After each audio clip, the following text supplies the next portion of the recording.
welcome back to my 31 days of Halloween. If you don't know, my name is Brittany, and if you are new to my channel, definitely make sure to hit that subscribe button. I am posting every single day for the rest of this month. You're not going to want to miss a single video.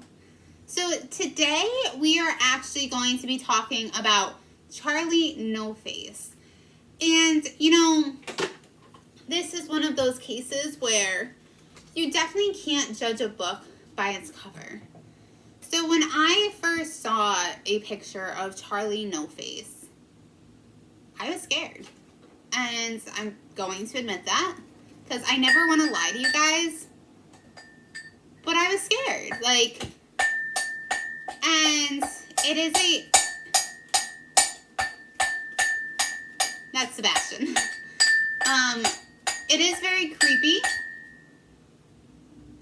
but it is such a sad story and such an important lesson. And quickly, before we dive into it, I just want to point out my shirt. It says, "Exceptionally Ordinary."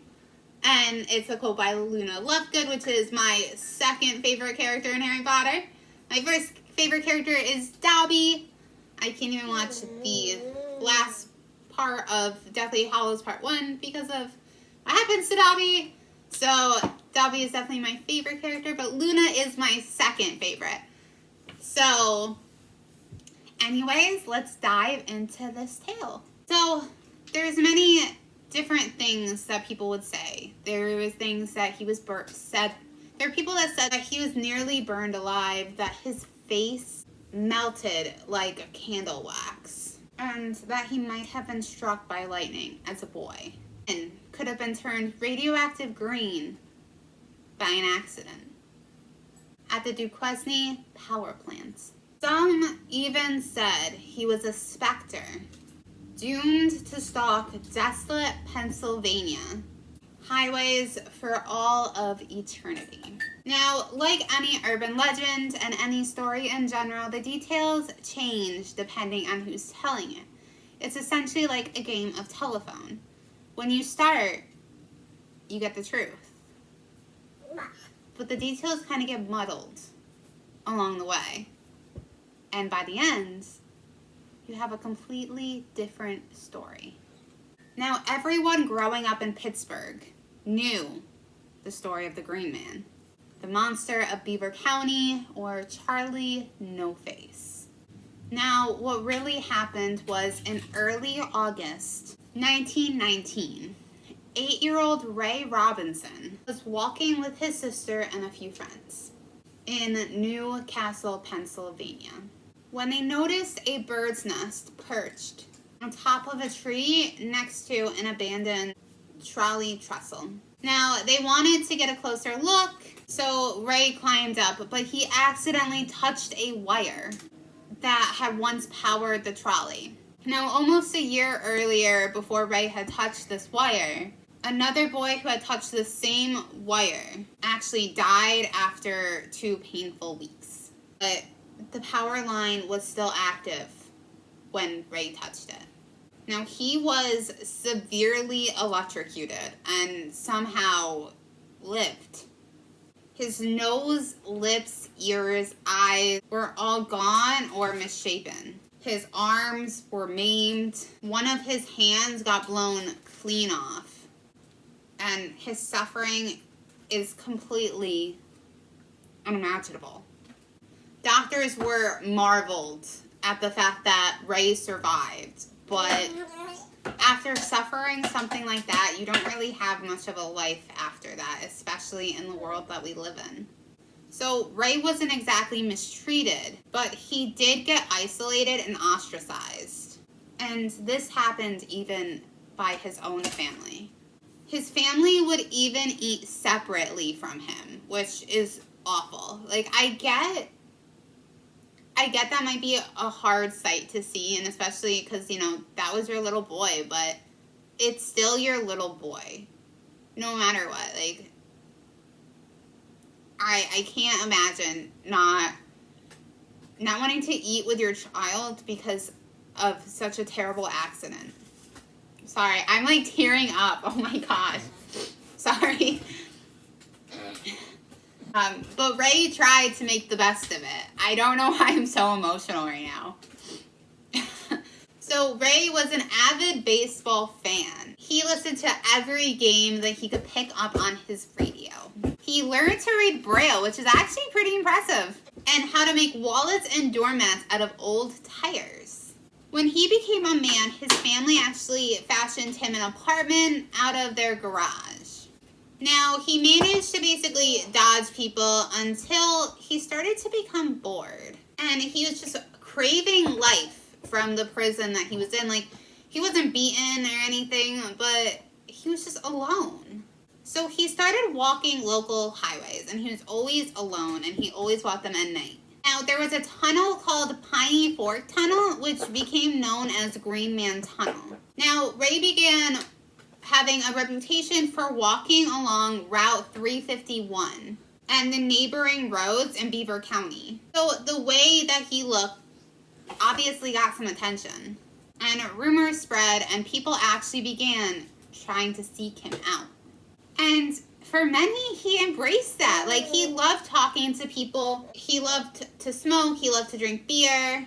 And these late night encounters became like a main connection for him to the outside world. So he loved that. He loved not being so alone anymore.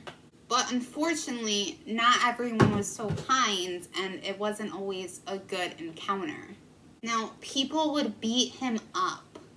They would actually urinate in beer bottles and then give them to him, which is so awful. Like, he's already had such an awful life, and he suffered this terrible accident and an unimaginable pain, both physically and emotionally. And there's people out there that they strove to make it worse. Some people would even pick him up, drive him into the middle of nowhere, and then toss him out of the car. So it became like a nervous thing for Ray. When a car would approach, he would stop and wait nervously for what he was going to encounter.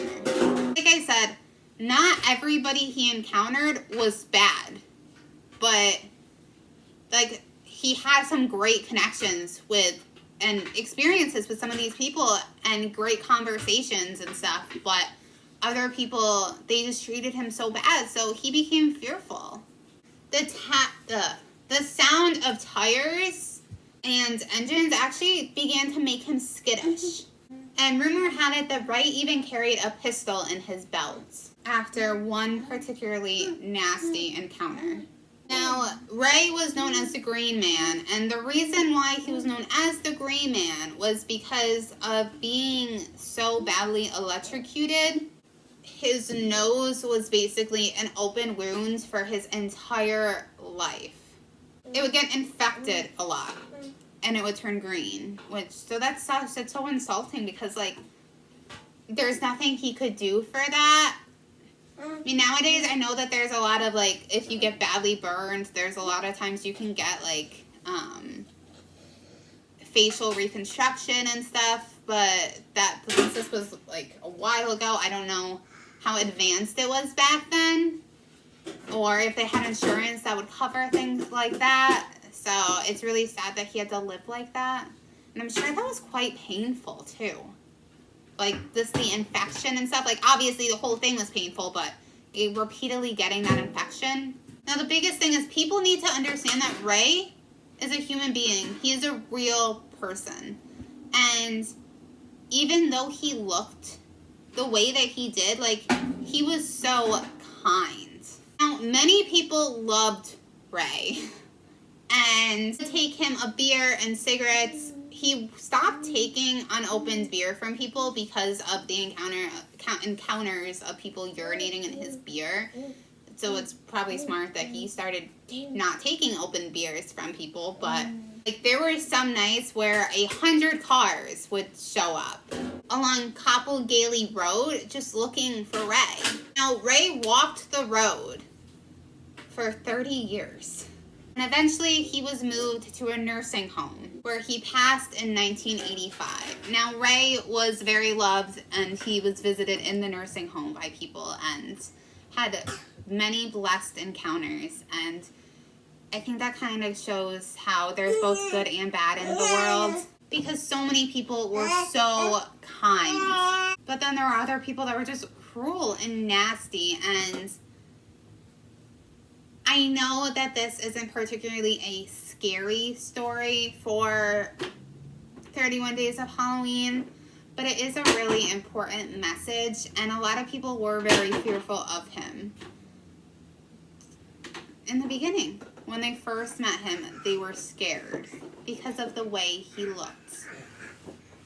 But he was so kind, despite everything that happened to him. And I think that is such an important lesson that we can all learn from.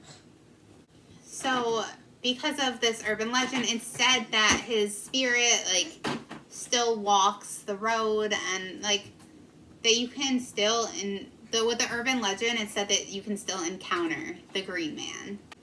So I'm very curious if any of you have ever tried to encounter him. And remember, if you do, always be kind.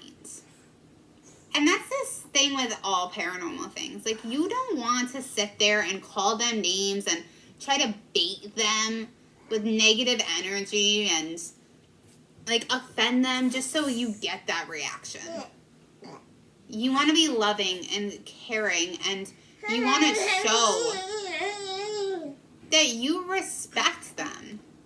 And that is so incredibly important, to have that mutual respect. So, I want to know what you guys think of this tragic tale, because I know personally when I first saw this, like when I just like saw Charlie No Face, it was like, oh, this is gonna be awesome story. And I saw the picture and I was a little terrified inside. And then I started reading about Charlie No Face and researching him and learning that his name is actually Ray. And it is such a sad and tragic tale. But he was an amazing person. And in the end, he made a lot of wonderful connections with people. So he still ended up, in the end, being loved and cared about because of the kind, beautiful man he was. Now, I hope that you guys enjoyed this story. Again, sorry it wasn't like super creepy, but I do think the important lessons can be learned from it. If you liked this tale, please give this video a big thumbs up. And I want to know what you guys think about this. And if you are new to my channel, or you simply have not subscribed yet, but you enjoy my videos, please subscribe. It would really mean the world to me. And remember, I am uploading every single day for the rest of this month, so you're not going to want to miss a single video. And I hope that you guys have an amazing rest of your day, and I will see you tomorrow. Bye!